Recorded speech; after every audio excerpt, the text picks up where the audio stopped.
Start recording. Bom, passou a raiva já desse Drive the Realtek, pelo amor de Odin. Cada vez que eu tiro,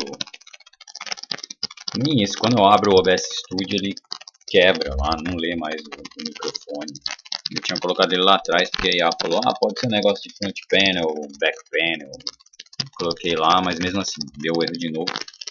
E aí realmente eu tirei lá de trás, eu reiniciei, não adiantou nada, tirei de lá de trás, coloquei na portinha da frente, sem conotações envolvendo cópula ou com,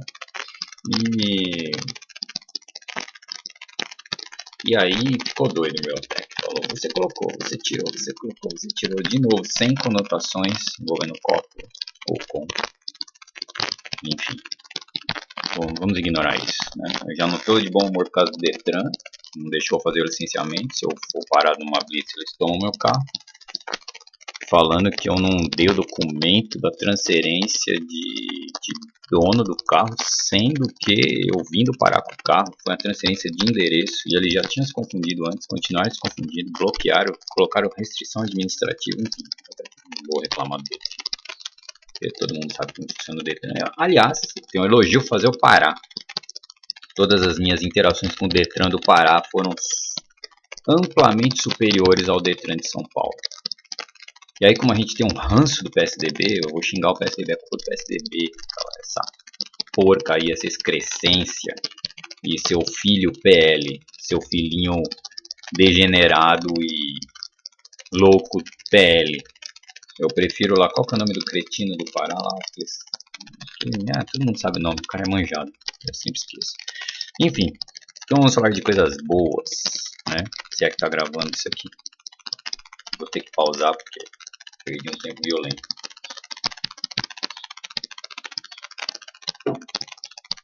Essas semanas todas também não estão sendo agradáveis por causa do trabalho, né? Uma porcaria de uma migração coincidente com vários problemas. Dependendo do dia eu fico parado, completamente paralisado, só respondendo aos outros, não tá funcionando, de 5 em 5 minutos, não tá funcionando, não tá funcionando, isso, não tá funcionando. Então dá pra ter uma ideia como essas semanas estão sendo agradáveis. Então vamos falar de coisa boa, divertida, que é história, certo? Por que isso aqui tá na tela? Porque eu vi um vídeo do Ivo, né, falando das origens do Mandani, de onde que ele vem, que ele não é comunista e tal, né? Realmente ele é um social-democrata básico, né?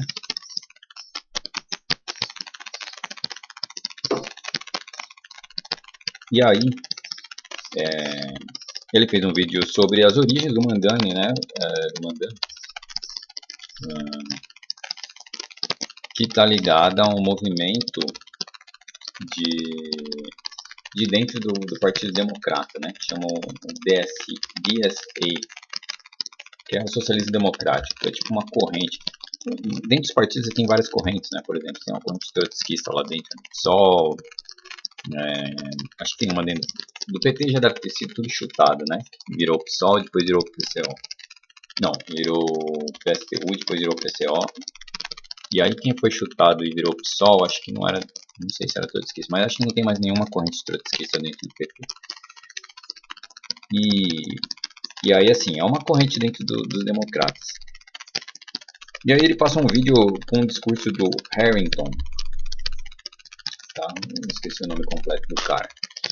E foi muito interessante, porque eu fui assistindo o vídeo do discurso do Harrington e ele falando sobre como que o DSA age, né? Ele age dentro do Partido Democrata, meio que puxando o Partido Democrata para a esquerda. Que, assim, meio que o marxismo já defende isso, né? Você vê isso no Trotsky, né? De você dividir palanque, principalmente ali na fase do crescimento do fascismo, né? Você vê o Trotsky defendendo isso, de você colocar suas próprias propostas dentro de um palanque da esquerda majoritária, que seriam os sociais-democratas.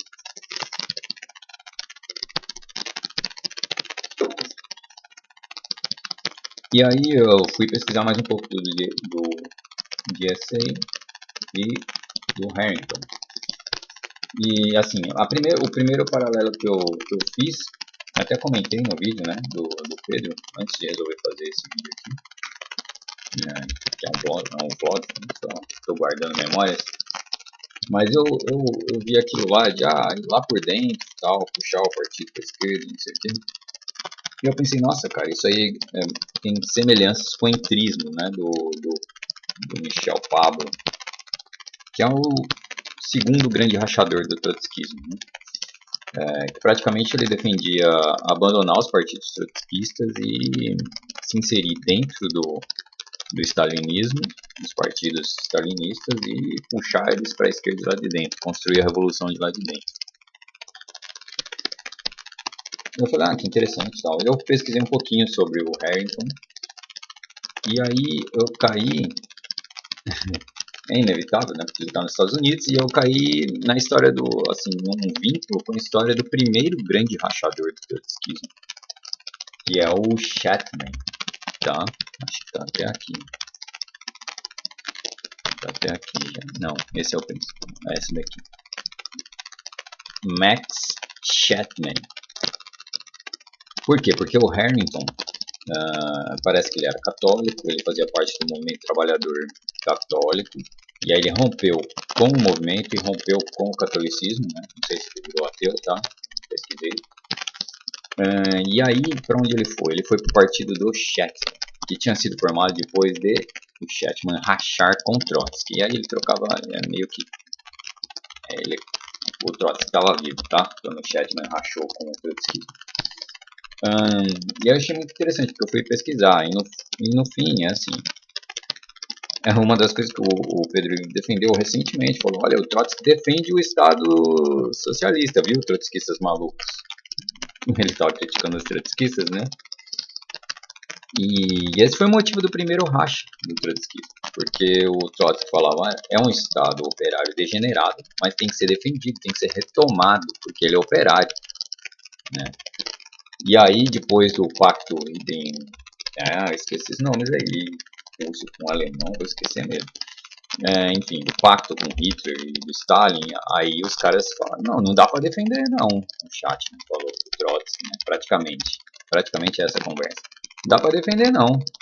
Isso aí, cara, isso é imperialismo, chama a União Soviética imperialismo. E acho que são as raízes de chamar a União Soviética de imperialismo, eu acho que eu já ouvi isso dentro do trotskismo, tá? É o racha primordial pro Trotsky. Trotsky não vai chamar a União Soviética de imperialismo.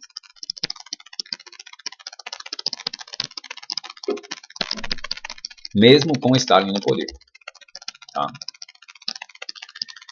Então, esse é o motivo de racha e eu achei interessantíssimo. Eu vou ler os textos, né? Um texto curto, eu vou aproveitar e ler, vou guardar aqui. Tem aqui, esse tem em português, tá? No marxist.org. Então, eu vou começar pela carta, né? Carta do Leon Trotsky ao Max Chatman, em 20 de dezembro de 1939. Querido camarada Chatman, estou lhe enviando uma cópia de meu último artigo. The Pen, ativo novamente, The Pen não parava. Você verá que por causa de minha polêmica, considero as divergências de caráter decisivo. Caro amigo, acredito que você se encontra do lado errado da barricada. Com sua posição, você anima todos os elementos pequeno-burgueses e antimarxistas a lutarem contra nossa doutrina, nosso programa e nossa tradição. Através dessas linhas, não espero convencê-lo. Que bom que o Trotsky não era tão sonhador, né? Mas meu prognóstico diz que, se você recusar agora buscar uma forma de colaborar com a ala marxista contra os revisionistas pequeno-burgueses, inevitavelmente lamentará durante anos e anos o maior erro de sua vida. O Trotsky não queria convencer, ele tá falando, mano, você tá viajando, tu tá se afundando na merda. Se tivesse possibilidade, eu tomaria agora mesmo um avião para Nova York. Não tinha, né? levaria uma picareta na cabeça não muito tempo depois. Não tinha nenhuma possibilidade. Para discutir com você 48 horas ou 72 horas ininterruptamente. Lamento muito que nesta situação você não veja como necessário vir até aqui discutir comigo essas questões. Ou será que vê? Eu ficaria feliz.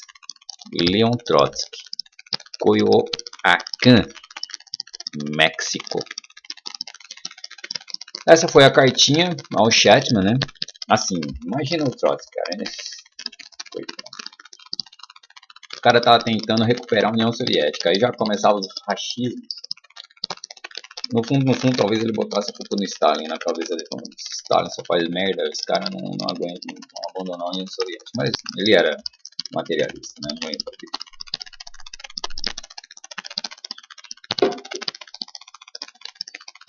Então eu vou pausar aqui antes dessa leitura aqui, dessa carta, desse documento. Porque esse aqui eu vou ler em primeira mão, a carta também, né? Não tinha lido. Vou ler em primeira mão aqui com vocês, porque deve ter coisa interessante aqui. Porque o principal é o Trotsky defendia a União Soviética, né? Era um estado operário degenerado, como ele falava, porque não era plenamente operário, porque o stalinismo estava desvirtuando, né, os princípios que ele acreditava que tanto Lenin quanto ele tinham na Revolução. Mas ele defendia o Estado operário, que era preciso recuperá-lo, ou seja, a Revolução já foi feita, a gente só precisa recuperar aquilo lá que está degenerando. Tá? Então deve ser interessante ler esse texto aqui, mas eu vou ter que pausar, né? De novo a câmera está na minha frente, vamos pausar aqui. Vamos lá, despausando. Começo do texto, hein? É preciso chamar as coisas pelo seu verdadeiro nome. Agora que a posição de ambas as frações se delineiam com perfeita clareza, deve-se dizer que a minoria do Comitê Nacional encabeça uma típica tendência pequeno-burguesa. Como qualquer grupo pequeno-burguês dentro do movimento socialista, a oposição atual se caracteriza assim: atitude desdenhosa frente à teoria e uma inclinação ao ecletismo, desrespeito pela tradição de sua própria organização, ansiedade por independência pessoal às expensas da ansiedade pela verdade objetiva,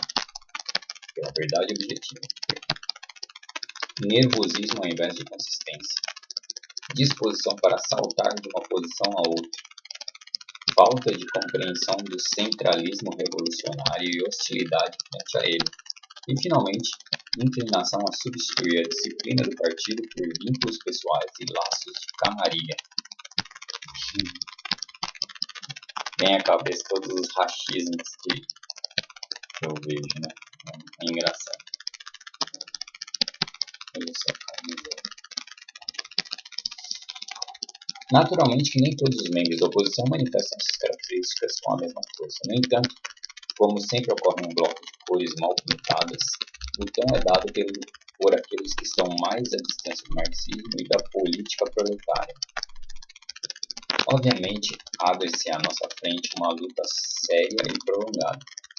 Neste artigo não me proponho esgotar o problema, mas tentarei esboçar suas características gerais. É engraçado, né? Machismo puro aqui que ele está chamando. Aí vem o título de um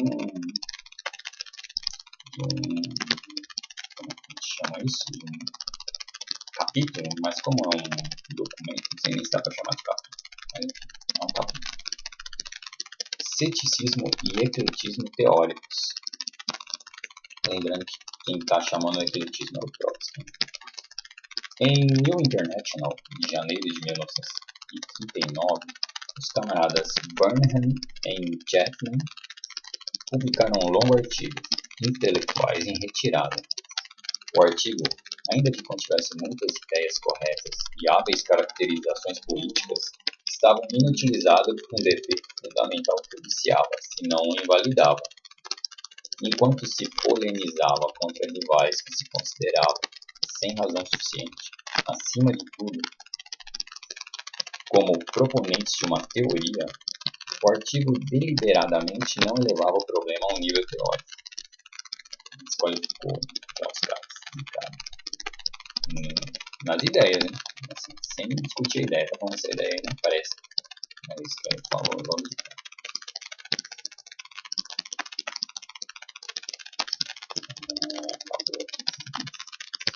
Muito estoque, né?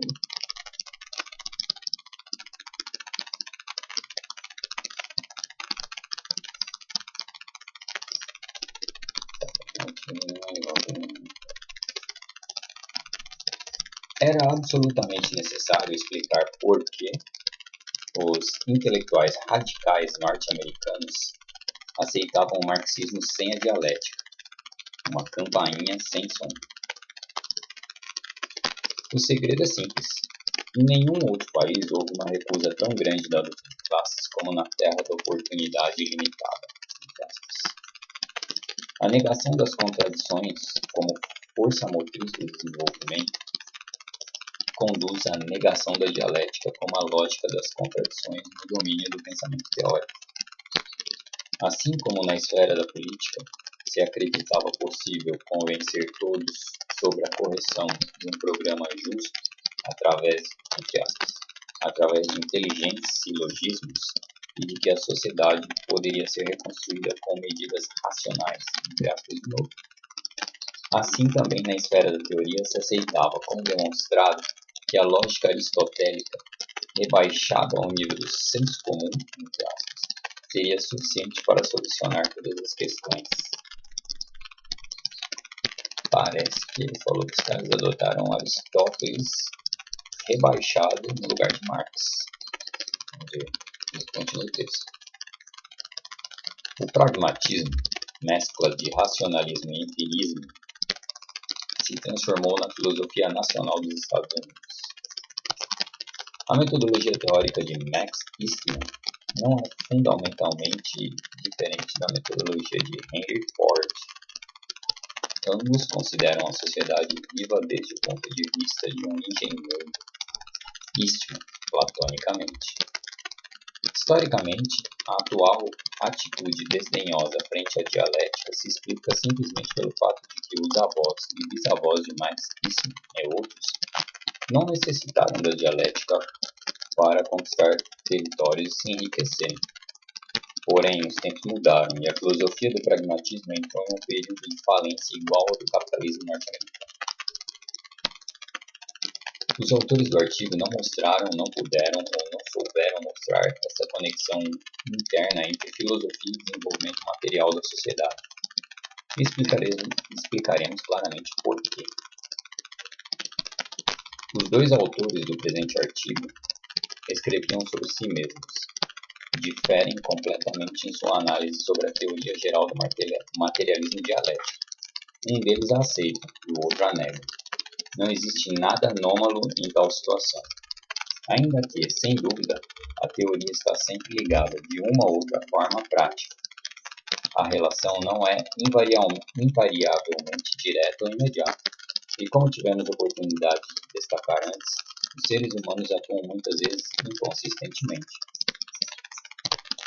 Desde o ponto de vista de cada um dos autores, existe no outro certa inconsistência entre teoria filosófica e prática política, que pode conduzir, em algumas ocasiões, a desacordos políticos concretos e decisivos. Porém, isso não acontece agora, e ninguém ainda demonstrou que o acordo ou desacordo sobre as doutrinas mais abstratas do materialismo dialético afeta necessariamente as tarefas políticas concretas de hoje e de amanhã. E os partidos políticos, os programas e as lutas se baseiam em tais tarefas concretas. Todos nós podemos esperar que, enquanto marchamos juntos, ou que, quando haja mais tempo, também nos poremos de acordo sobre as questões mais abstratas. Entretanto, aí estão o fascismo, a guerra e o desemprego. Qual o significado deste raciocínio completamente assombroso? Visto que algumas pessoas, através de um método incorreto, chegam algumas vezes a conclusões corretas. E como se pelo fato de algumas pessoas, mediante um método correto, não com pouca frequência, chegam a conclusões incorretas. Portanto, o método não tem grande importância. Isso aí acho que o Trotsky está, até onde eu entendi, tá? Eu estou meio no automático. O Trotsky está discutindo a ideia colocada pelos caras.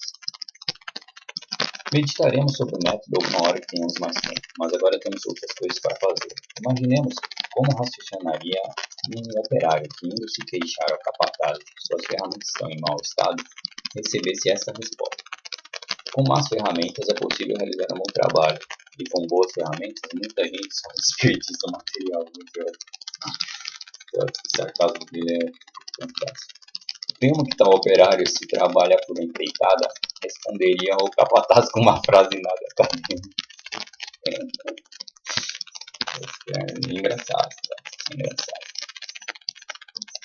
Um operário vê as ferramentas como materiais refratários que opõem resistência, o que o obriga a apreciar as boas ferramentas, ao passo que o intelectual pequeno burguês utiliza como suas ferramentas, entre aspas, observações fugitivas e generalizações superficiais, até que os grandes acontecimentos caiam sobre sua cabeça. Exigir que todo membro do partido esteja familiarizado com a filosofia da dialética seria naturalmente inerte pedantismo. Isso aqui me lembrou rapidamente eu tenho divergências com o Rui, claro, né? Eu estou no PCO, concordo com uma coisa e discordo de coisas. Mas o Rui citou que ele estava num ato com o Breno Altman. Eu acho que eu citei isso no outro vídeo. E aí um cara chegou do POR. Tem um grande camarada aí que ajudou minha esposa, tal, que é de uma ala que rachou do POR recentemente. Mas esse cara acho que era do POR mesmo. E ele falou que nesse ato, que era sobre a Palestina e tal, ele ficou batendo no PT, explicando tal. E aí o Rui falou, isso aí é pedantista. Aí eu lembrei nesse feche parênteses. Porém, um operário que tenha passado pela escola da luta de classes obtém a partir de sua própria experiência uma inclinação para o pensamento dialético. Ainda que não conheça essa palavra, está pronto a aceitar o próprio método de suas conclusões. Com o pequeno burguês é pior. Naturalmente, existem elementos pequeno-burgueses ligados organicamente aos operários, que passam para o ponto de vista proletariado sem uma revolução interior, porém constituem uma insignificante minoria. A coisa é muito diferente com a pequena burguesia educada academicamente. Seus preconceitos teóricos já tomaram uma forma acabada desde os bancos da escola. Por conseguirem aprender uma grande quantidade de conhecimentos, tanto úteis como inúteis, sem a ajuda da dialética, acreditam que podem continuar sem problemas a viver sem ela. Na verdade, prescindem da dialética somente à medida que não conseguem afiar, polir ou agudizar teoricamente seus instrumentos de pensamento, e na medida em que não conseguem romper com o estreito círculo de suas relações diárias. Quando se veem confrontados com grandes acontecimentos, perdem-se facilmente e reincidem em seus hábitos pequenos burgueses de pensamento. Deu para perceber que toda vez que esses troços me vem um PCO na cabeça, porque não tem como o Rui deve ter lido isso aqui na cabeceira toda noite, todos os textos fáceis. Não tem como. E não só o Rui, tá? Também coisas do PCU, mas mais coisas do PCO assim. Apelar à inconsistência, entre aspas, como justificativa para um bloco teórico sem princípios, equivale a alguém que se apresenta como marxista, mas com más credenciais. A inconsistência não é acidental. Em política, não aparece somente como sintoma individual. Normalmente, a inconsistência desempenha uma função social. Existem grupos sociais que não podem ser consistentes. Tem um amigo que ele é PSDBista até hoje, né? Ele vota no Bolsonaro e tal, mas ele é PSDBista. E é o cara mais inconsistente que eu conheço. Tá voltando essas coisas na minha cabeça. Um abraço, Normalmente, a inconsistência desempenha uma função social. Existem grupos sociais que não podem ser consistentes. Os elementos pequeno-burgueses que não se liberaram das morosas tendências pequeno-burguesas dentro do Partido Operário vêm-se sistematicamente fazendo compromissos teóricos com sua própria consciência. Eu imagino que aqui seja pior mesmo, se meu amigo pelo menos é PSDBista, a inconsistência dele vai por outros caminhos. A atitude do camarada Chapman frente a um método dialético, tal como se expressa no argumento acima citado, não pode ser chamado de outra coisa que não seja ceticismo eclético. É evidente que Chapman deixou-se contagiar por esta atitude, não na escola de Marx, mas entre os intelectuais pequeno-burgueses, nos quais são próprias todas as formas de ceticismo. Isso aqui é interessante, que às vezes o pessoal me parece meio cético, mas não sei, talvez fosse mais cínico, certo? Começa uma outra parte aqui, vamos ver capítulo. Advertência e verificação. Seria interessante ler o artigo dos caras, mas não tenho tempo, né? Eu vou até pausar de novo.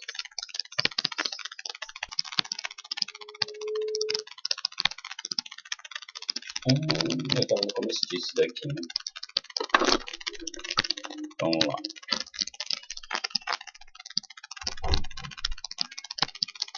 Advertência e verificação. O artigo me surpreendeu, de tal forma que imediatamente escrevi ao camarada Chapman, que acho que é o que a gente acabou de ler. Acabo de ler o artigo que você e Burnham escreveram a respeito dos intelectuais. Muitas partes são excelentes. No entanto, o parágrafo sobre dialética é o mais duro golpe que você, pessoalmente, como editor de New International, poderia ter assentado à teoria marxista. O camarada Burnham diz: eu não reconheço a dialética. Caraca! Isto está claro, e todos temos que admiti-lo. Porém, você diz: eu reconheço a dialética, mas não importa, não tem a menor importância. Caraca, os caras escreveram isso, velho. Releia o que você escreveu. Este parágrafo desorienta terrivelmente os leitores de New International e é o melhor dos presentes aos Eastmen de todo tipo. Muito bem, falaremos sobre isso publicamente. Não era isso que estava na carta, né? Deve ser outra carta. Mas meio que, mano, isso aqui foi tropa de elite total. É tipo o Trotsky batendo na cara dos caras, falando: você é moleque, moleque. Enfim, vamos lá.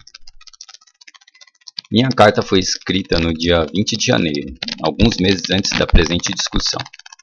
Chapman não a respondeu até o dia 5 de março, quando de fato replicou, dizendo que não podia entender por que eu estava fazendo tanto barulho sobre o assunto.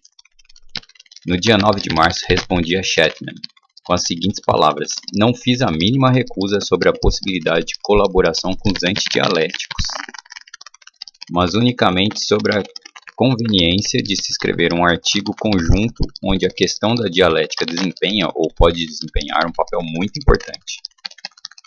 A polêmica se desenvolve em dois planos, político e teórico. Sua crítica política está boa. Sua crítica teórica é insuficiente. Se detém exatamente no ponto onde deveria se tornar mais agressivo. Em uma palavra, a tarefa consiste em demonstrar que seus erros, na medida em que são erros teóricos, professoral, de cima para baixo, são produto de sua incapacidade e recusa para pensar as coisas dialeticamente. Piada, tá? Ou de cima para baixo, mas é divertido. Tal tarefa poderia ter sido realizada com um sério sucesso pedagógico. Ao invés disso, você declara que a dialética é uma questão privada. Esses caras são marxistas? Eles escreveram isso mesmo? E que se pode ser um bom companheiro sem um pensamento dialético.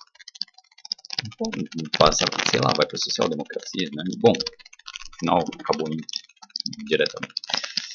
Chapman, ao se aliar nesta questão com o antidialético Burnham, privou-se da possibilidade de demonstrar por que Eastman, Hooke e muitos outros iniciaram uma luta filosófica contra a dialética, mas terminaram com uma luta política contra a Revolução Socialista. Sem dúvida, esta é a essência da questão. A atual discussão política no partido confirmou minhas apreensões e minha advertência, de forma incomparavelmente mais aguda do que poderia esperar, ou mais corretamente do que poderia temer. O ceticismo metodológico de Chapman deu seus frutos deploráveis na questão da natureza do Estado soviético. Chegamos aí no cerne do assunto. Já há algum tempo, Burnham começou a construir de forma totalmente empírica, baseado em suas impressões imediatas, um Estado não proletário e não burguês, liquidando de uma só vez a teoria marxista do Estado como órgão de dominação do depósito. Inesperadamente, Chapman adotou uma posição evasiva. Como vê, a questão está submetida a um exame posterior. Além disso, a definição sociológica da União das Repúblicas Socialistas Soviéticas não possui nenhum significado direto e imediato sobre nossas tarefas políticas, entre aspas, nas quais Chapman está completamente de acordo com Burnham. Façamos uma nova alusão ao que esses camaradas escreveram sobre a dialética. Burnham rechaça a dialética.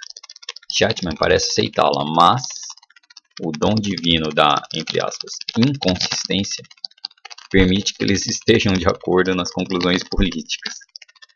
A atitude de cada um deles frente à natureza do Estado soviético reproduz, ponto por ponto, sua atitude frente à dialética.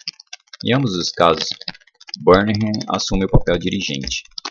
Tal coisa não é surpreendente. Ele possui um método, o pragmatismo. Chapman não tem método algum. Adapta-se a Burnham, sem assumir uma completa responsabilidade pelas concepções antimarxistas de Burnham. Defende seu bloco da agressão contra as concepções marxistas, como Burnham, tanto na esfera da filosofia como na da sociologia. Em ambos os casos, Burnham parece como um pragmatista e Chapman como um eclético. Será que eu posso ser acusado de eclético?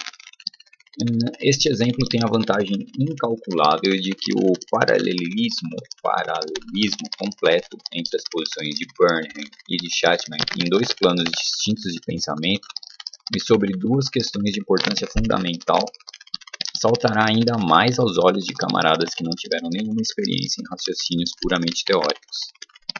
O método de pensamento pode ser dialético ou vulgar, consciente ou inconsciente, mas existe e se faz reconhecer.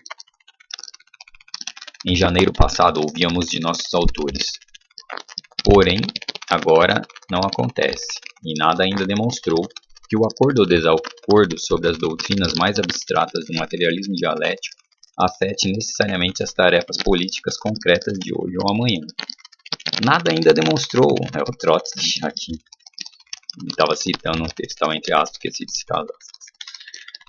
Passaram-se poucos meses antes que os próprios Burnham e Chapman demonstrassem que sua atitude frente a uma abstração, entre aspas, como o materialismo dialético, encontraria sua manifestação precisa em sua atitude frente ao Estado soviético.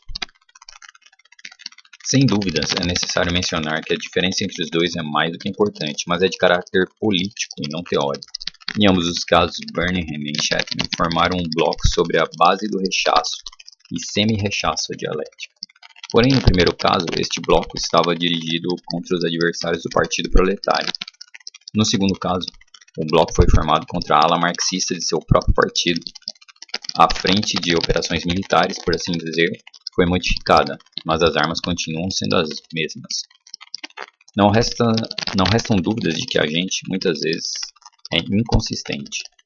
A consciência humana, no entanto, tende para uma certa homogeneidade. A filosofia e a lógica são obrigadas a confiar nesta homogeneidade da consciência humana, e não no que carece de homogeneidade, ou seja, na inconsistência. Burnham não reconheceu a dialética, mas a dialética reconhece Burnham, ou seja, estende seu domínio sobre ele. Chapman acredita que a dialética não tem nenhuma importância nas conclusões políticas, porém, nas conclusões políticas do próprio Chapman, vemos os frutos deploráveis de sua atitude desdenhosa frente à dialética. Deveríamos incluir este exemplo nos livros de texto sobre materialismo dialético. No ano passado, recebi a visita de um jovem professor inglês de economia política, simpatizante da Quarta Internacional. Durante nossa conversa sobre as formas e meios para realizar o socialismo, expressou repentinamente as tendências do utilitarismo inglês no espírito de Keynes e outros. Abre aspas, é o rapaz falando. É necessário fixar um claro objetivo econômico, eleger os meios mais racionais para sua realização, etc. Eu assinalei. Abre aspas para a fala do Trotsky. Vejo que você é um adversário da dialética. Respondeu-me com certo assombro, entre aspas de novo. Sim, não vejo nada de útil na dialética. No entanto, respondi-lhe, ao Trotsky, entre aspas de novo, a dialética me permitiu determinar, fundamentando-me em umas poucas observações suas sobre problemas econômicos, a que setor do pensamento filosófico você pertence. Só este fato demonstra que existe um valor apreciável na dialética. Isso aqui está me lembrando, não tem como escapar, né? A nossa realidade hoje. Na discussão sobre MMT, Humberto Marx e tal. E o Gustavo Machado é daqui que o Gustavo parte, imagina. A partir de então, ainda que não tenha tido notícia sobre o meu visitante, não tenho nenhuma dúvida de que ele defende a opinião. Ele botou um O maiúsculo de propósito em opinião. Isso aqui está me lembrando Platão, hein? De que a URSS não é um Estado operário. Que a defesa incondicional da URSS é uma opinião fora de moda, entre aspas. Que nossos métodos organizativos são maus, etc. Assim como podemos estabelecer o tipo geral de pensamento de uma dada pessoa, baseados na sua relação com os problemas práticos, concretos. Também é possível predizer, aproximadamente, e uma vez conhecendo seu tipo geral de pensamento, como ele se aproximará de um determinado indivíduo ou de outra questão prática. Este é um incomparável valor educativo do método dialético de pensamento. Mais um capítulo começando, um título: O ABC da dialética materialista. Céticos gangrenosos como Souvarine, francês, né? Devo estar falando errado, acreditam que, entre aspas, ninguém sabe o que é a dialética. E existem, entre aspas, marxistas que se inclinam a fazer uma reverência diante de Souvarine e esperam aprender algo com ele. E estes marxistas não só se escondem na Modern Monthly. Infelizmente, existe uma corrente de souvarinistas na atual oposição do SWP. Era o partido trotskista inglês daqui, tá? Socialist Workers Party. Bom, depois eu boto um link para isso.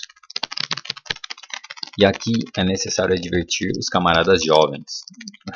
Isso daqui, eu acho que eu coloquei no comentário do vídeo lá, que o Chatman racha o partido e leva os jovens com ele. Isso aqui me lembrou o Jones Manuel lá no PCBR, fazendo PCBR, levou a molecada. Cuidado com essa infecção maligna, diz Trotsky aqui. A dialética não é ficção ou misticismo, mas uma ciência das formas de nosso pensamento, na medida em que não se limita aos problemas cotidianos da vida, mas tenta chegar a uma compreensão de processos mais amplos e complicados. A dialética e a lógica formal mantêm uma relação semelhante à que existe entre as matemáticas inferiores e as superiores. Ele vai bem na linha de Marx e Engels, né? Aqui tentarei esboçar a essência do problema de forma bem resumida. A lógica aristotélica do silogismo simples parte da proposição de que A igual a A. Aceita-se este postulado como axioma para uma quantidade de ações humanas práticas e de generalizações elementares. Isso aqui também está me lembrando o tal do Miorin, né? Nos debates com... Ele debateu com o Gustavo Machado? Acho que sim. Foi, mas não tive paciência. Mas na verdade, A não é igual a A.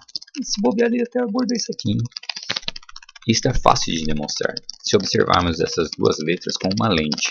São completamente diferentes uma da outra. Porém, alguém pode dizer que a questão não é o tamanho ou a forma das letras, uma vez que são somente símbolos de quantidades iguais, por exemplo, de uma libra de açúcar. A objeção é incongruente. Na verdade, uma libra de açúcar nunca é igual a uma libra de açúcar. Uma balança mais precisa sempre descobrirá uma diferença. Novamente, alguém pode objetar. No entanto, uma libra de açúcar é igual a si mesma. Isso também não é verdade. Todos os corpos mudam constantemente de tamanho, peso, cor, etc. Nunca são iguais a si mesmos. Um sofista responderá que uma libra de açúcar é igual a si mesma em um dado momento, entre aspas. Além do valor prático extremamente duvidoso deste axioma, entre aspas, este também não suporta uma crítica teórica. Está se referindo à ideia de um sofista aqui, né? Presumo, se eu estou entendendo bem o texto. Está ficando complexo. Como devemos conceber realmente a palavra momento, entre aspas, se trata de um intervalo infinito e sinal de tempo? Então uma libra de açúcar está submetida durante o transcurso desse momento, entre aspas, a mudanças inevitáveis. Ou o momento, entre aspas, é uma abstração puramente matemática, ou seja, zero tempo, porém tudo existe no tempo, e a própria existência é um processo ininterrupto de transformação. Consequentemente, o tempo é um elemento fundamental da existência. Deste modo, o axioma A é igual a A. Ele está falando o axioma A é igual a A significa que uma coisa é igual a si mesma se não se modifica, isto é, se não existe. Foi complexo isso, mas na minha cabeça eu fui pensando no universo e na expansão do universo, né? Nesse ponto de vista, isso aqui vai na linha que o troço está falando. O A só pode ser A se ele não existe. Um exemplo, a gente está sempre em movimento, né? A nossa galáxia está em movimento, então o que ela foi no momento, entre aspas, atrás, ela não é mais, ou seja, ela não existe. Não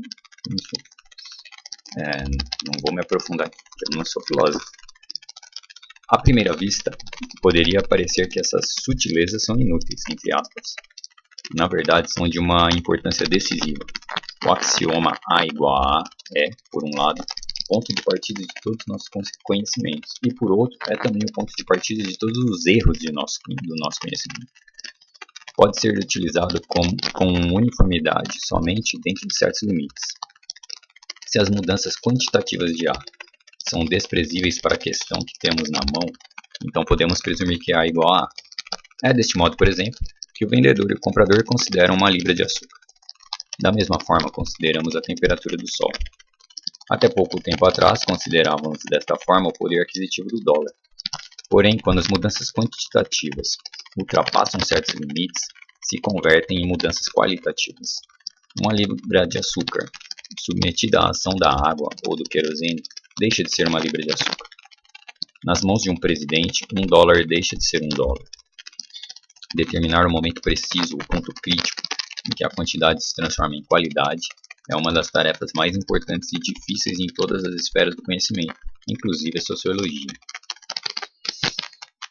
Todo operário sabe que é impossível elaborar dois objetos completamente iguais. Na transformação do bronze em cones, permite-se certo desvio nos cones, sempre que este não ultrapasse certos limites. Chama-se isto de tolerância. Ainda que se respeitem as normas de tolerância, os cones são considerados iguais, A igual a A. Quando se excede a tolerância, a quantidade se transforma em qualidade. Em outras palavras, os cones são de qualidade inferior ou completamente inúteis. Nosso pensamento científico é somente uma parte de nossa prática geral, incluindo as técnicas. Para os conceitos também existe uma tolerância que não está fixada pela lógica formal baseada no axioma A igual a A, mas pela lógica dialética baseada no axioma de que tudo se modifica constantemente. O sentido comum, entre aspas, se caracteriza pelo fato de que sistematicamente excede a tolerância dialética. Eu acho que, de novo, né, de professores e internet e tal, a explicação mais simples e rápida e certeira que eu ouvi foi do Pedro Ivo sobre dialética, tá? Que é basicamente se resume nesse parágrafo. Porque a dialética é complexo, né? Ela muda de significado conforme o filósofo, e a gente está falando da dialética marxista. Enfim, de novo, tem que dar os parabéns para o Pedro, que foi um resumo muito bom que o Pedro fez, né, do conceito de dialética, que está aqui nesse parágrafo. O pensamento vulgar trabalha com conceitos tais como capitalismo, moral, liberdade, estado operário, etc., considerando-os como abstrações fixas, presumindo que capitalismo é igual a capitalismo, moral é igual a moral, etc.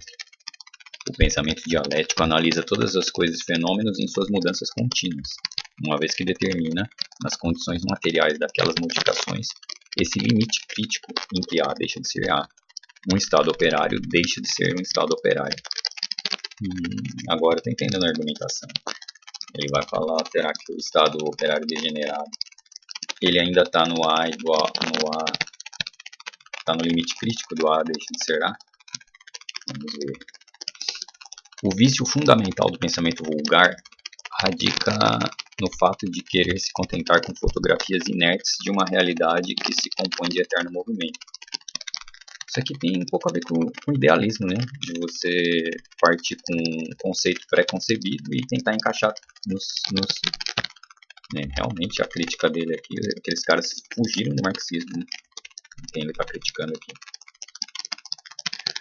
O pensamento dialético dá aos conceitos, através de aproximações sucessivas, correções, concreções, riqueza de conteúdo e flexibilidade. Diria, inclusive, até certa suculência, é um molho, que, em certa medida, os aproxima dos fenômenos vivos. Não existe um capitalismo em geral, mas um capitalismo dado, em uma determinada etapa de desenvolvimento.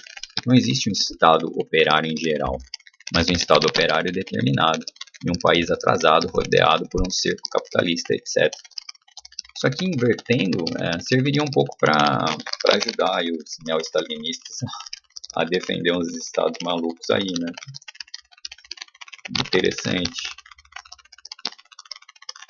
Mas eu posso estar fugindo muito, né? Pode ser, com certeza, antes que o Trotsky chegaria falando, bom, olha aí para onde você está indo, que esbarrou em outro ponto. Mas enfim. A relação entre o pensamento dialético e o pensamento comum é semelhante ao de um filme com uma fotografia. O filme não invalida a fotografia imóvel, mas combina uma série delas, de acordo com as leis do movimento.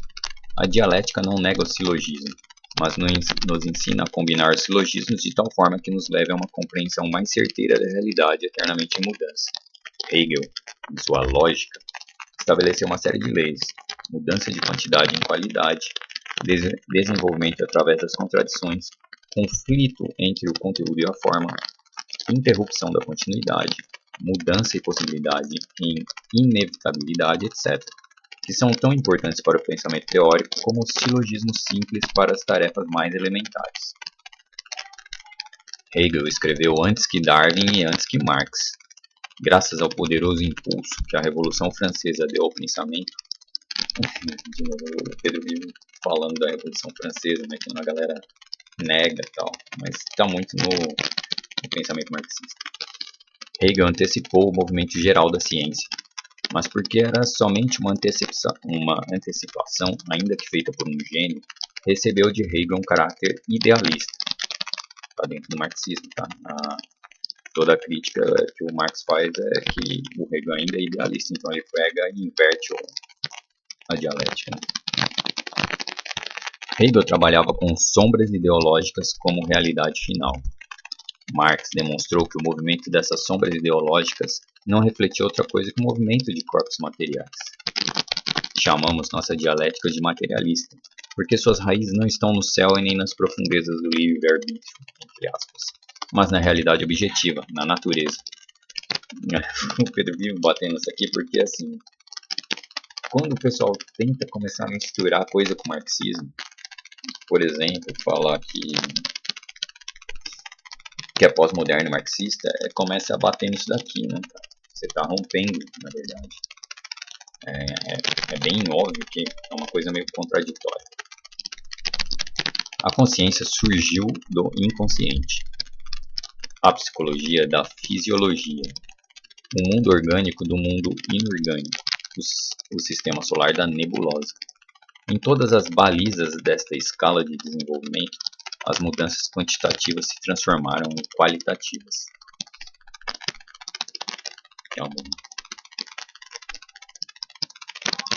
Um ponto aí é que o Pedro critica alguma coisa aí de psicanálise, né? E eu sei que o Trotsky ele tinha algum interesse em psicanálise, tá? O Pedro fala que não é ciência e tal. mas é filosofia, né? Tá entre ali a filosofia e a ciência. E esse trecho aqui, a consciência surge do inconsciente, coloca, acho que um pouco, posso estar falando besteira, enfim, mas eu não sou especialista, mas coloca um pouco que o Trotsky está incluindo aí a psicanálise, né, dentro da dialética para explicar que no fundo é materialismo a própria psicanálise. Posso estar viajando. Nosso pensamento, inclusive o pensamento dialético, é somente uma das formas de expressão da matéria em modificação. Isso daqui também o Pedro Ivan entra bastante, né? Que é o pressuposto do materialismo. A gente tem a matéria, e isso é o que bate contra o idealismo. Né? A gente tem a matéria e é daí que surge a consciência, a nossa expressão, etc. Neste sistema não existe lugar para Deus e nem para o diabo, nem para a alma imortal, que vai ter que bater no Platão, né? Nem para modelos eternos de leis e morais, batendo no Platão de novo. A dialética do pensamento, tendo surgido da dialética da natureza, possui, consequentemente, um caráter completamente materialista.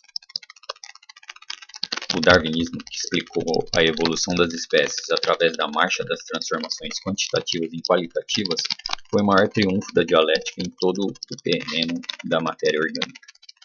De novo, o Pedro sempre fala isso e é bem visível, né? Todo o marxismo é muito influenciado pelo darwinismo. Outro grande triunfo foi o descobrimento da tábua de pesos atômicos de elementos químicos e, posteriormente, a transformação de um elemento em outro. Eu acho engraçado isso aqui que o Newton fica me zoando, me chamando de polímata. Patético, estou muito longe disso, mas uns caras muito acima da média, né, o Leonardo da Vinci e tal, tendem a ser polímatas, né, o Trotsky também, o Marx tem uma tendência. Podem falar besteira? Podem, né, porque eles começam a virar um jack of all trades, um bardo, né, uma especialização aqui em conhecimento amplo para lá, mas é um conhecimento que é louvável, né. A essas transformações, espécies, elementos, etc., está estreitamente ligada à questão da classificação, de igual importância nas ciências naturais e nas sociedades. O sistema de Linneo, século XVIII, que utilizava como ponto de partida a imutabilidade das espécies, se limitava à descrição e classificação das plantas, de acordo com as suas características exteriores. O período infantil da botânica é análogo ao período infantil da lógica, já que as formas de nosso pensamento se desenvolvem como tudo que vive. Somente o repúdio definitivo à ideia de espécie fixa, somente o estudo da história da evolução das plantas e sua anatomia, preparou as bases para uma classificação realmente científica. Marx, que ao contrário de Darwin, era um dialético consciente, descobriu uma base para a classificação científica das sociedades humanas no desenvolvimento de suas forças produtivas e na estrutura das relações de propriedade, que constituem a anatomia social. Eu fiz um vídeo aqui reagindo ao Krepp, né, que ele fala justamente que ele fica batendo, acho que no Engels, que fala que o marxismo é científico, né, e ele discorda, o Krepp fala que ele é meio dogmático e tal. E assim, esse foi o ponto justamente que eu falei pro Krepp. É um bom motivo para não ser marxista aí, tá? Mas eu mesmo não ligo se é ciência, filosofia, o que é. Para mim, sendo verdade, estando mais próximo da verdade, é o que vale, tá? Eu continuo com essa posição, mas eu entendo bem melhor aqui a distância que o Krepp tá de ser marxista, principalmente por causa do idealismo, tá? E aí, quer queira, quer não, do que se chama de ciência, o Krepp tá ficando longe também nisso, tá? Aí ele pode discordar, mas se você está discordando aqui, você está ficando um pouco longe sim, tá? Isso aqui é bem método científico que o Marx e o Engels usaram, tá? E o Trotsky aqui corroborando, né, com isso. Somente mediante a utilização do método de Marx é possível se determinar corretamente tanto o conceito de que seja um estado operário como o momento de sua queda. Como vemos, tudo isso não contém nada de metafísico ou escolástico, entre aspas, como afirma a ignorância vaidosa. A lógica dialética expressa as leis do movimento no pensamento científico contemporâneo. A luta contra a dialética materialista expressa, ao contrário, um passado distante, o conservadorismo da pequena burguesia, a autossuficiência dos rotineiros universitários e uma faísca de esperanças no outro mundo. A crítica dele foi boa. Outro capítulo. A natureza da URSS. A definição da URSS, dada pelo camarada Burnham, nem Estado operário, nem Estado burguês, é puramente negativa. Se separa da corrente do desenvolvimento histórico, oscila suspenso no ar, carece de toda partícula de sociologia e representa simplesmente uma capitulação teórica do pragmatismo frente a um fenômeno histórico contraditório. Se Burnham fosse um materialista dialético, teria demonstrado as seguintes questões. 1. Qual a origem histórica da URSS? 2. Que mudanças esse Estado sofreu durante a sua existência? 3. Essas mudanças passaram de quantitativas para qualitativas, ou seja, criaram uma dominação historicamente necessária por parte de uma nova classe exploradora, que era o que eles afirmavam, né? Responder essas perguntas teria obrigado Burnham a chegar à única conclusão possível: a URSS ainda é um Estado operário degenerado. A dialética não é uma chave mestra para todas as questões. Não substitui a análise científica concreta, porém, dirige essa análise pelo caminho correto, colocando-a a salvo de extravios estéreis no deserto do subjetivismo e do escolasticismo. Pegou pesado, chamou de subjetivista. Bruno R. coloca os regimes fascista e soviético em uma mesma categoria de coletivismo. Quem que é Bruno R? Bom. Em uma mesma categoria de coletivismo burocrático, entre aspas. Pelo fato de que a URSS, Itália e Alemanha estão todos governados por burocracias. Aqui e ali seguem-se os princípios da planificação. Em um caso, se extingue a propriedade privada, no outro, se limita a propriedade privada, etc. Desta forma, baseando-se em uma relativa semelhança de certas características externas, de origem distintas, de distinto peso específico, de distinta significação de classe, estabelece-se uma identidade fundamental de regimes sociais, completamente dentro do espírito dos professores burgueses, que estabelecem categorias de economia controlada, Estado centralizado, entre elas, sem se levar em conta, para nada, a natureza de classe de um ou de outro. No melhor dos casos, Bruno R. e seus seguidores ou semi-seguidores como Burnham permanecem na esfera da classificação social ao nível de Linneu, que para sua justificação teríamos que sublinhar que viveu antes de Hegel, Darwin e Marx. Rapaz, ele justificou um cara, falou, esse cara aqui ele viveu antes de Hegel, Darwin e Marx, e vocês são só burros. É isso. Ele tá pegando leve, tá? O Trotsky, assim, o que a gente vê em outros textos de Trotsky, Lenin, até Marx, os caras batem forte, e Lenin talvez até mais.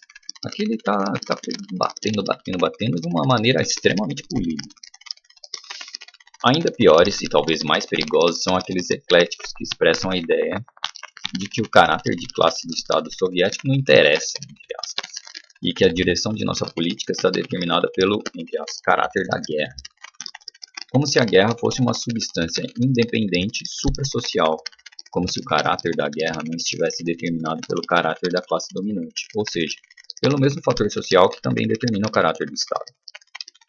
É assombrosa a facilidade com que alguns camaradas esquecem o ABC do marxismo, sob os golpes dos acontecimentos. É claro, o pessoal começa a entrar em pânico, né? Dá um desespero, tipo, vamos ver, não vai dar em nada isso aqui. É meio comum se desesperar ante o tempo. Na verdade, você está se desesperando ante o tempo, né? Sua vivência não vai acompanhar o que você quer e aí você começa a surtar. Não é surpreendente que os teóricos da oposição, que rechaçam o pensamento dialético, lamentavelmente capitulem diante da natureza contraditória da URSS. No entanto, a contradição entre as bases sociais assentadas pela Revolução, pelo caráter da casta surgida da degeneração da Revolução, não é só um fato histórico irrebatível, mas também uma força motriz.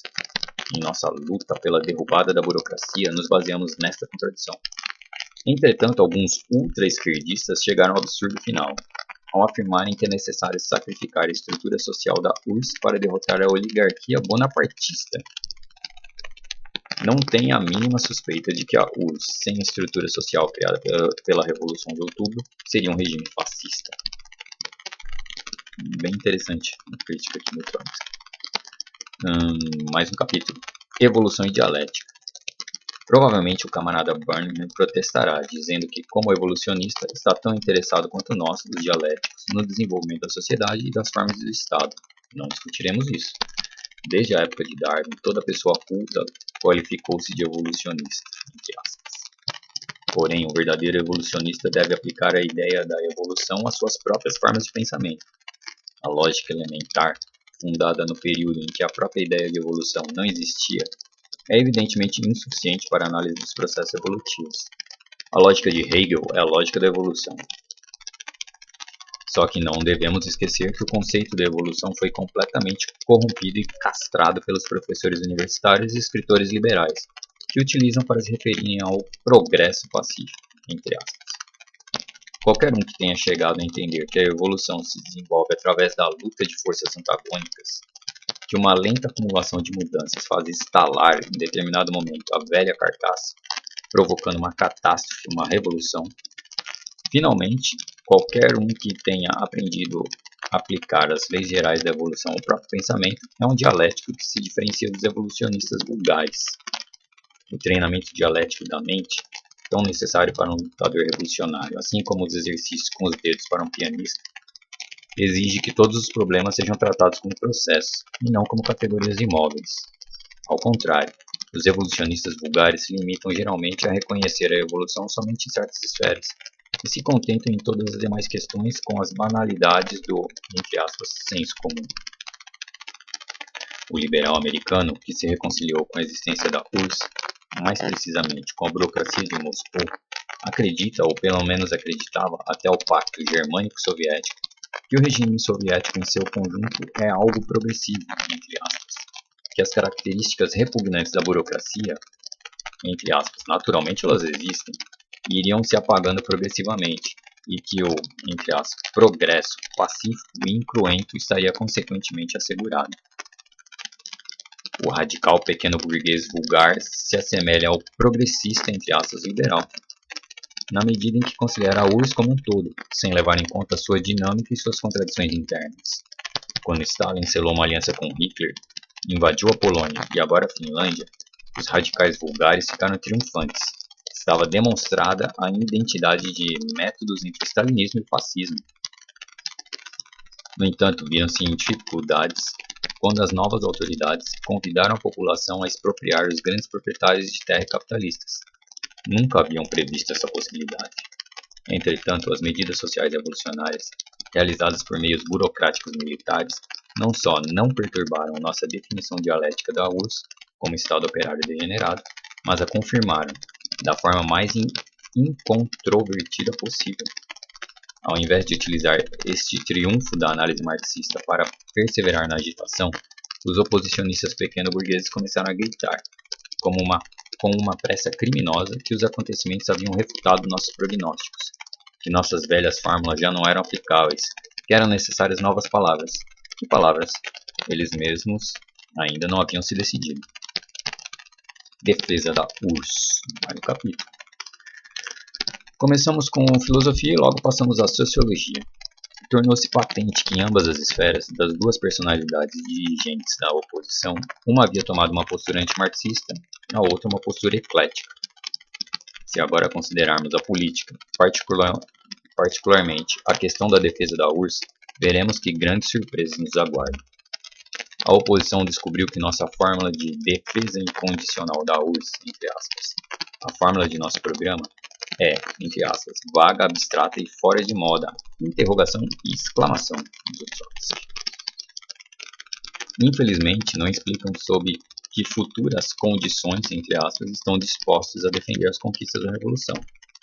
A fim de dar pelo menos 1 grama de sentido à sua nova fórmula, a oposição tenta apresentar as coisas como se até agora tivéssemos defendido, entre aspas, incondicionalmente a política internacional do governo do Kremlin com seu exército vermelho e sua GPU. Tudo colocado ao contrário. Na verdade, há muito tempo não defendemos a política internacional do Kremlin, mesmo de forma condicional. E, particularmente, desde o dia em que proclamamos abertamente a necessidade de aniquilar abertamente a oligarquia do Kremlin mediante uma insurreição. Uma política equivocada não só mutila as tarefas correntes, mas também obriga a apresentação do próprio passado com uma luz falsa. No artigo já mencionado em New International, Burnham e Chapman qualificaram corretamente o grupo de intelectuais desiludidos de, entre aspas, a Liga das Esperanças Abandonadas, e perguntavam insistentemente qual seria a posição desta lamentável liga no caso de um conflito militar entre um país capitalista e a União Soviética. Portanto, aproveitamos esta ocasião, escreviam, falando dos dois, para exigir de Hooke, Eastman e Lyons declarações sem ambiguidades sobre a questão da defesa da URSS frente a um ataque de Hitler ou do Japão, ou, se for o caso, da Inglaterra.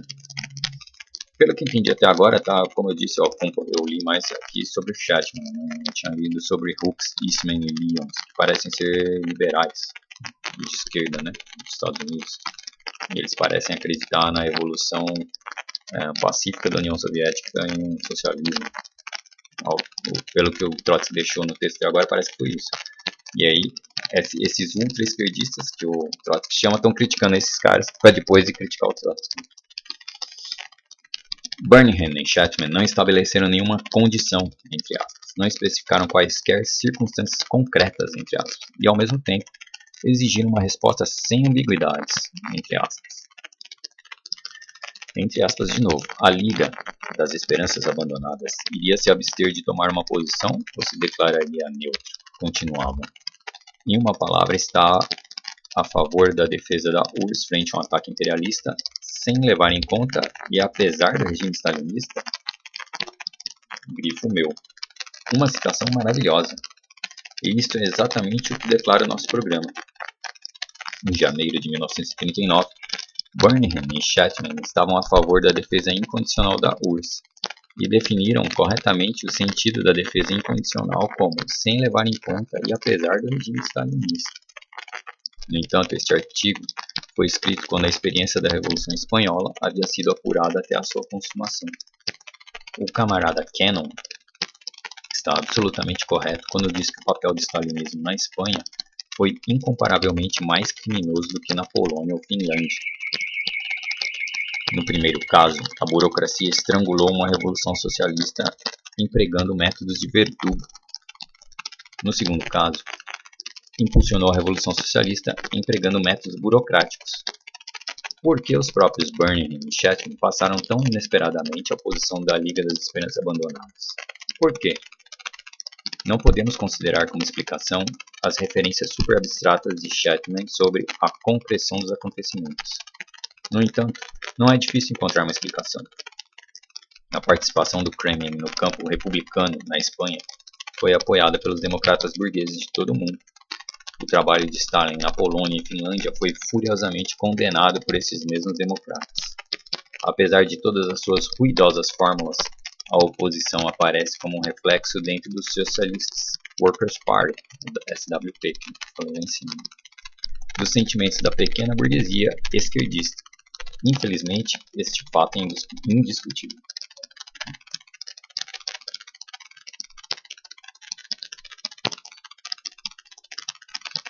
Achei engraçado isso, porque ele está chamando ironicamente o Chapman de ultra-esquerdista, porque a posição parecia ser ultra-esquerdista, quando na verdade era pequeno burguesa. É bem engraçado isso, cara. Como eu falei lá no comentário do vídeo lá, a história é muito cíclica, muitos ciclos que se repetem, né? A gente vê várias vezes hoje. Se eu não me engano, depois, né, o Chapman vira mentor do cara que eu disse, né, que, o Harrington, né, vai criar primeiro o esqueleto da DSA com outro nome, depois da DSA, que agora está o prefeito de Nova York, né? E eles se separam depois e tal. Então eu não sei exatamente como ficou a posição do Chapman até o final. né? Mas é interessante, né? Ele mesmo estava indo em caminho à social-democracia. O Harrington, ele entra no partido, no grupo do Chatman e depois caminha para a social-democracia.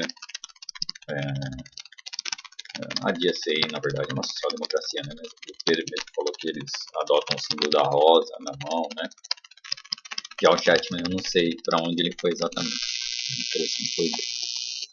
Nossos sujeitos escreviam Burning e Chatman sobre a Liga das Esperanças Abandonadas. Se orgulham em alto grau ao acreditarem que estão contribuindo com algo fresco, que estão revalorizando a luz de novas experiências, e não são dogmáticos, conservadores, L.P.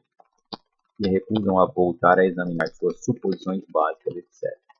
Que patético auto-engano! Nenhum deles trouxe à luz qualquer fato novo e nem proporcionou nenhuma nova compreensão do presente e do futuro. Agora é o Trotsky. Citação assombrosa. Não deveríamos acrescentar um novo capítulo ao seu artigo Intelectuais em Retirada? Ofereço minha colaboração ao camarada Chatman. Tem vários níveis de ironia aqui que eu não posso entender porque eu não li tudo. Não li todos os textos. Então, pelas citações, me parece que eles estão entrando em contradição várias vezes. Como será possível que destacados indivíduos como Burning e Chatman, dedicados incondicionalmente à causa do proletariado, possam se tornar tão temerosos dos nada temíveis cavaleiros da Liga das Esperanças Abandonadas? No plano puramente teórico, no que se refere a Burning, a explicação radica em seu método incorreto. No que diz respeito a Chatman, em seu desprezo pelo método. Um método correto não só facilita a obtenção de uma conclusão correta, mas ao ligar cada nova conclusão com as precedentes em uma cadeia consecutiva, fixa essas conclusões em nossa memória. Se as conclusões políticas se realizam empiricamente, não restam dúvidas de que então o sistema político marxista se vê, invariavelmente, substituído pelo impressionismo, característico em tantas formas dos intelectuais pequeno-burgueses. Cada nova virada dos acontecimentos surpreende o empírico impressionista, obriga-o a esquecer o que ele mesmo escreveu ontem e produz nele um ardente desejo de encontrar novas fórmulas antes que novas ideias apareçam em sua cabeça. A Guerra Finno-Soviética. A resolução da oposição sobre a questão da Guerra Finno-Soviética, talvez com ligeiras mudanças, pudesse ser subscrita pelos bolchevistas Verkin Snivliet, Tanner Brockway, Marcel Pivot e outros, mas em caso algum pelos bolcheviques leninistas. Cara, esse aqui acho que era o termo que eles eram os trotskistas, tá? Porque eu expliquei já em outros vídeos, o Lenin foi lá, usou o Estado e tal para chamar de leninismo, né? Marxismo-leninismo. E é o que os neo-stalinistas usam hoje. Eu falei, cara, você não pode falar que é marxista-leninista, você está indo contra o internacionalismo aqui, com um negócio socialismo em um só país, né? Essa é a contradição do neo-stalinismo, ao se chamar de marxista-leninista. E na época o Trotsky chamou o próprio grupo de bolcheviques-leninistas. Acho que eu já tratei bastante isso. Baseada exclusivamente nas características da burocracia soviética e no mero fato da invasão, a resolução carece de mais mínimo conteúdo social. Coloca a Finlândia e a URSS em um mesmo nível e inequivocamente condena, rechaça e se opõe a ambos os governos e seus exércitos. O velho nem, né? Entre aspas aqui. No entanto, advertindo que algo não ia bem, a resolução, inesperadamente e sem relação alguma com o texto, acrescenta: ao aplicar, com pontos de exclamação, acho que esse ponto de exclamação é do Trotsky, a citação está entre aspas. Ao aplicar essa perspectiva, a Quarta Internacional naturalmente levará em conta, é maravilhoso esse naturalmente, acho que é o Trotsky de novo, as diferentes relações econômicas da Finlândia e da Rússia. O Trotsky está falando aqui, os caras escreveram um nem, mas eles quiseram botar um asterisco aqui porque sabiam que tinha algo errado no nem deles.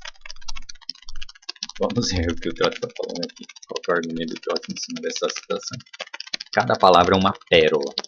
Nossos amantes do concreto, entre aspas, entendem por circunstâncias concretas a situação militar, os sentimentos das massas e, em terceiro lugar, regimes econômicos opostos. Quanto a este, levará em conta, entre aspas, essas três circunstâncias concretas, entre aspas. A resolução não nos fornece o menor indício. Se a oposição se opõe igualmente a ambos os governos e seus exércitos em relação a esta guerra, como levará em conta, entre aspas, as diferenças na situação militar e nos regimes sociais? Na verdade, nada disto é compreensível. Com o objetivo de castigar os stalinistas por seus crimes indiscutíveis, a resolução, seguindo os democratas pequeno-burgueses de todo tipo, não diz uma só palavra sobre o fato de que na Finlândia o Exército Vermelho expropria os grandes proprietários de terra e introduz o controle operário enquanto prepara a expropriação dos capitalistas. Amanhã, os stalinistas estrangularão os operários finlandeses, mas agora estão sendo obrigados a dar. Muito interessante essa lógica que é a base da análise trotskista da União Soviética. Um tremendo impulso à luta de classes em sua forma mais aguda. Os chefes da oposição não constroem sua política sobre o processo concreto, entre aspas, que está ocorrendo na Finlândia, mas sobre abstrações democráticas e nobres sentimentos. Aparentemente, a guerra soviético-finlandesa começa a ser complementada por uma guerra civil, na qual o Exército Vermelho se encontra na atual fase no mesmo campo que os pequenos camponeses e operários finlandeses, enquanto que o exército finlandês goza do apoio das classes proprietárias, da conservadora burocracia operária e dos imperialistas anglo-saxões. As esperanças que o exército desperta entre as classes baixas finlandesas serão uma ilusão, a não ser que a Revolução Internacional intervenha. A colaboração do Exército Vermelho com essas classes será somente temporária. O Kremlin se apressará para voltar suas armas contra os operários e camponeses finlandeses. Tudo isso nós já sabemos agora, e dizemos isto abertamente como advertência. Ironia aqui é que se passa pela minha cabeça, que esse discurso lembra do Máquina no livro dele, falando sobre o próprio de tabela do Trotsky, né? Mas principalmente falando do Lenin. Muito irônico. História irônica. Porém, nesta guerra civil concreta, entre aspas, que ocorre na Finlândia, qual a oposição concreta que devem tomar os partidos concretos? Ele é muito irônico, cara. Da Quarta Internacional. Se lutaram na Espanha, no campo republicano, apesar do fato dos stalinistas estarem estrangulando a Revolução Socialista, tanto mais devem participar na Finlândia, naquele campo em que os stalinistas estão sendo obrigados a apoiar a expropriação dos capitalistas. Nossos inovadores tapam as brechas de sua posição com frases violentas, qualificam de imperialista a política da URSS. É engraçado, tem coisas do nosso contexto na cabeça. Que vasto enriquecimento das ciências! De hoje em diante, tanto a política externa do capital financeiro, como a política de exterminar o capital financeiro se chamará imperialismo. Quem pega pesado desconstrói os argumentos caros. Tal coisa ajudará significativamente a aclarar e educar os operários. Mas o Kremlin gritará, por exemplo, o muito temerário Stanley apoia simultaneamente a política do capital financeiro na Alemanha. Esta, embora não esteja entre aspas, ele está falando que é o que Stanley gritaria. Esta objeção se baseia na substituição de um problema por outro, na dissolução do concreto no abstrato, o erro comum do pensamento vulgar. Se amanhã Hitler for obrigado a enviar armas aos hindus, os operários revolucionários alemães deverão se opor à estação concreta através de greves ou sabotagens? Ao contrário, devem assegurar que os insurretos recebam as armas o mais rápido possível. Eu já tinha visto algo parecido em outra análise dele sobre o fascismo. Esperamos que isto esteja claro para Stanley. Porém, este exemplo é puramente hipotético. Utilizamos este exemplo para demonstrar que até um governo fascista do capital financeiro pode, em certas condições, ser obrigado a apoiar um movimento nacional revolucionário, que tentará estrangular no dia seguinte. Por exemplo, nunca e sob nenhuma circunstância, Hitler apoiaria uma revolução proletária na França. Mas atualmente, o Kremlin se vê obrigado, e esta não é uma situação hipotética, mas real, a provocar um movimento social revolucionário na Finlândia, a fim de tentar estrangulá-lo politicamente amanhã. Ocultar determinado movimento social revolucionário com o termo geral de imperialismo só porque é provocado, mutilado e ao mesmo tempo estrangulado pelo Kremlin não atesta outra coisa a não ser a própria pobreza teórica política. É necessário acrescentar que a extensão do conceito de imperialismo, entre aspas, ressente-se, inclusive, do atrativo de ser uma novidade. Hoje em dia, não só os democratas, entre aspas, mas também a burguesia dos países democráticos qualificam a política soviética de imperialista. O objetivo da burguesia é evidente: velar as contradições sociais entre a expansão capitalista soviética, ocultar o problema da propriedade e, dessa forma, ajudar o verdadeiro imperialismo. Qual o objetivo de Chetwin e dos outros? Eles mesmos não sabem. Sua novidade terminológica toma-os objetivamente alheios à terminologia marxista da Quarta Internacional e faz com que se aproxime da terminologia dos democratas, entre aspas. Esta circunstância, novamente certifica a aguda sensibilidade da oposição diante da pressão da opinião pública pequeno-burguesa. A questão organizativa, entre aspas. Ouve-se cada vez mais frequentemente nas fileiras da oposição. A questão russa não é de importância decisiva em si e por si mesma. A tarefa mais importante consiste em modificar o regime do partido. Tem-se que entender que mudança de regime significa mudança de direção, ou, mais precisamente, a eliminação de Kennan e seus mais estreitos colaboradores nos postos dirigentes. Estas vozes clamorosas demonstram que a tendência em direção a uma luta contra a fração de Kennan precedeu esta concreção dos acontecimentos a que se referem Chetwin e outros, quando explicam sua mudança de posição. Ao mesmo tempo, estas vozes nos recordam toda uma série de grupos opositores do passado, que combateram em distintas ocasiões, e que, quando a base dos princípios começou a tremer sob seus pés, passaram a chamada questão organizativa, entre aspas. O caso foi idêntico com Molinier, Sniblet, Verekin e muitos outros. Por desagradáveis que possam parecer esses precedentes, é impossível deixá-los de lado. No entanto, seria incorreto acreditar que o deslizamento da luta para a questão organizativa, entre aspas, representa uma simples manobra na luta fracional. Não. Os sentimentos interiores da oposição lhes diz, na verdade, e ainda que de forma confusa, que a questão se refere não somente ao problema russo, mas também a toda a forma de tratar os problemas políticos em geral, incluindo também os métodos de construção do partido. Em certo sentido, tal coisa é correta. Mais acima, também tentamos demonstrar que a questão não se refere somente ao problema russo, mas ao método de pensamento da oposição, que possui raízes sociais. A oposição está sob a influência das tendências e dos estados de ânimo da pequena burguesia. Esta é a essência de todo o problema. Isso aqui eu vejo muito no PCO, né? O jargão, né? Do Rui é completamente trotskista no jargão dele.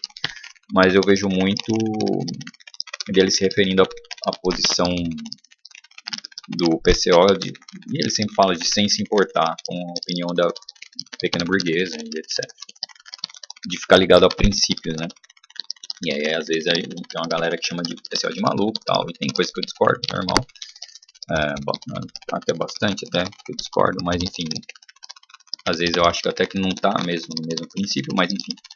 O que o Rui fala é basicamente isso que o Trotz está falando, é que fica firme, né? Ele não está sujeito ao ânimo da pequena burguesia. Então, por exemplo, saiu o bagulho do Felca. É uma febre, a pequena burguesia ela se molda para a denúncia do Felca, né? Gera lei sendo sancionada, gera uma onda, etc. E se você tem os princípios bem fixos, você não precisa oscilar nisso, você ignora. Então, é isso que eu entendo mais ou menos que o pessoal faz bastante, né? Às vezes exagera, né, na crítica e tal, justamente para bater nesse ponto. Por exemplo, acho que a pauta de reunião eu achei meio bizarro. O pessoal exagera de hoje, acho que tava Robocop gay do PT vai ficar à frente da CPI do massacre lá, do deputado gay lá, que é aliado do PT. Não sei nem se ele foi do PT, acho que ele era da rede. De óculos careca, que era delegado, acho. O pessoal exagera às vezes, né? Vimos com clareza a influência ideológica de outra classe nos casos de Burnham, pragmatismo, e de Chapman, ecletismo. Não levamos em conta outros dirigentes como o camarada Abern, porque ele geralmente não participa em discussões de princípio, limitando-se ao plano da questão organizativa.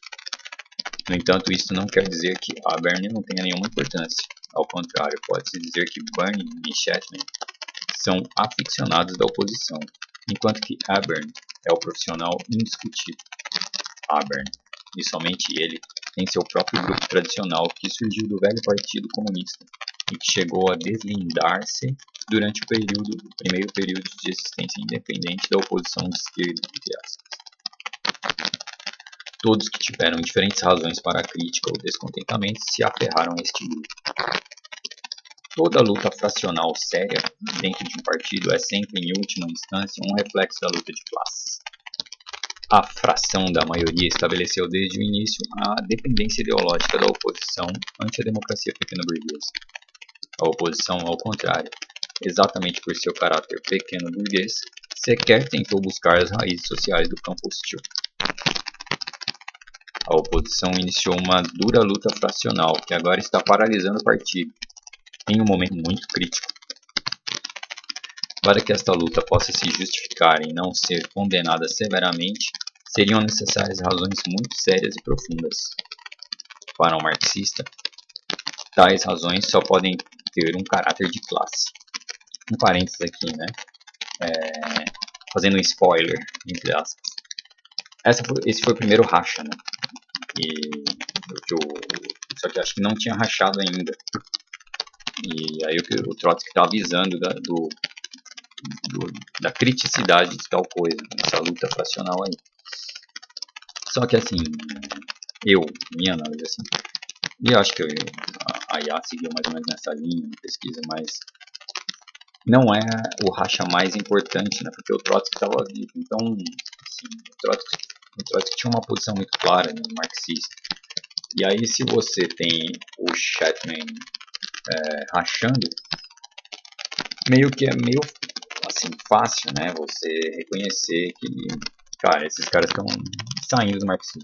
É meio fácil de reconhecer, pelo menos hoje, para mim, né. Então não é um racha tão importante assim. E aí a gente vai ter o segundo racha que um dia eu vou abordar melhor, né, que é o do pablismo, né. E eu acho que o principal, eu vou ler bastante, tá? O principal ali é que o Trotsky estava morto. E aí, cara, a gente tá meio perdido, né? Os rachas do trotskismo depois do Trotsky estar morto, eles são feios, né? Eles quebram todo o trotskismo, quebram o marxismo, né? É bem complicado. Então esse aqui eu achei que não é um racha, mas foi o primeiro racha, né? Onde eu parei aqui, ó. Aqui. Antes de iniciarem sua áspera luta, os chefes da oposição eram obrigados a formularem a si mesmos esta pergunta: que influência de classe não proletária se reflete na maioria do Comitê Nacional? No entanto, a oposição não fez a mínima tentativa para realizar tal análise classista das divergências.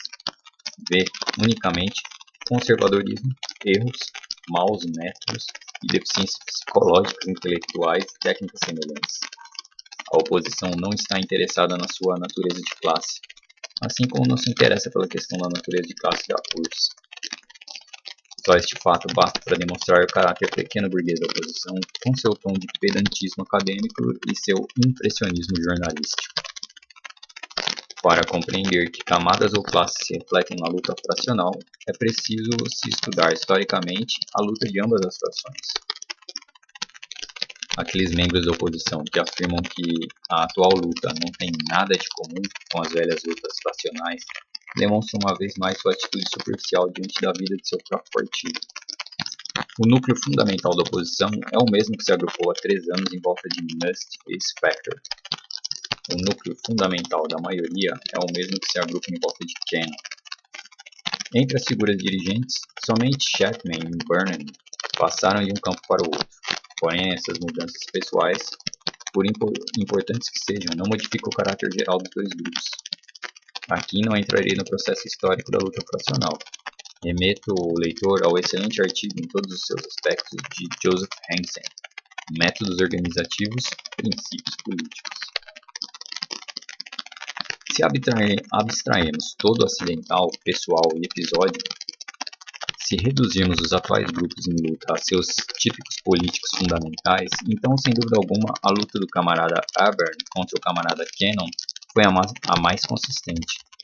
Nesta luta, Abern representa o grupo propagandista pequeno burguês em sua composição social, unidos por velhos laços pessoais e quase possuindo o caráter de uma família. Cannon representa o partido proletário em processo de formação. O direito histórico dessa luta, independente de quais equívocos e erros possam ter sido cometidos, está completamente do lado de Cannon.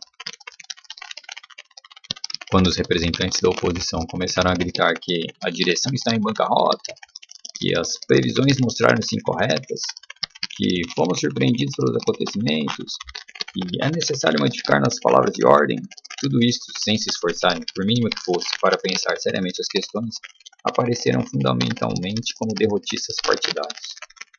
Esta lamentável atitude se explica pela irritação e pelo medo do velho círculo propagandista frente a novas tarefas e novas relações partidárias.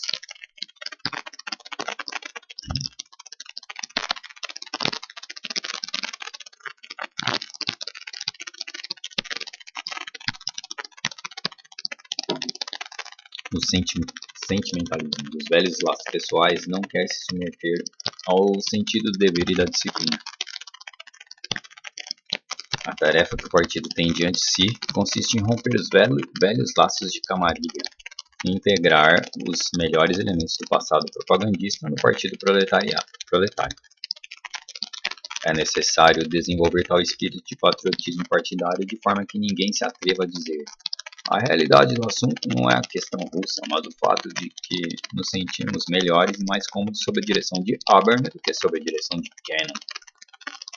Eu, pessoalmente, não cheguei ontem a esta conclusão. Eu expressei dezenas e centenas de vezes em conversas com membros do grupo de Abern. Invariavelmente, enfatizei a composição pequeno-burguesa deste grupo. Propus, repetida e insistentemente, transferir aqueles militantes de trajetórias pequeno-burguesa que haviam se demonstrado incapazes de captar operários para o partido, da categoria de militantes para de simpatizantes. Cara, isso aqui sou eu. Pelo menos eu não me propus a captar operários para o partido.